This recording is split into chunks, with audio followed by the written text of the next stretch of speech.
But first to Emily Schrader, who's a journalist and Middle East expert, specialising in Israel-Iranian relations and developments there. Can you update us? I know it's desperately difficult and they're trying to impose pretty much a news blackout. The figures that we've got, Emily, are looking at 500 plus people have lost their lives, 10,000 under arrest. Can you update us at all? Morning to you. Good morning. So we do know that at least 538 were confirmed as of yesterday. Certainly it's gone up. Even late last night, we saw that they had disrupted even the Starlink internet using what's believed to be Chinese jammers, signal jammers. So they've been able to successfully shut down even much of the power left in Starlink. So getting information out of Iran has been extremely difficult. I have a few sources on the ground that I'm in touch with who are using Starlink.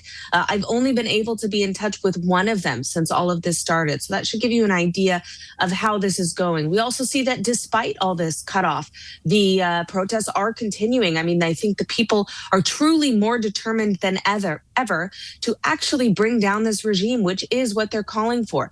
The economic situation has only been one trigger of many that exists in Iran for many people who are on the streets today, that include people of all different ethnic backgrounds within Iran, people of all ages. We even saw a woman being pushed around in a wheelchair who was participating in the protest. So it really is everybody in the streets. And unfortunately, we're seeing really, I mean, since 2009, we haven't seen this level of brutality against the people. There are reports, people I spoke to, who said that they just opened fire indiscriminately on large groups of people. And he himself saw dozens of people fall to the ground injured or killed. We also know medics are reporting that they see tons of gunshot wounds to the chest and to the head, and that the hospitals are overflowing, not only with injured, but also with dead bodies from these protests. So it's a very gruesome scene, very upsetting to see what's happening. And that is why the people are really looking to Trump in desperation for a lifeline.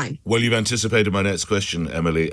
These incredibly brave protesters, what are they looking for from the West, from President Trump, from Europe, from the UK? Emily?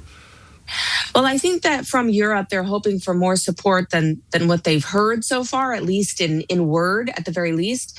But beyond that, I know they're looking to President Trump because he's made statements of support already, which is something that's given a lot of momentum to them on the ground.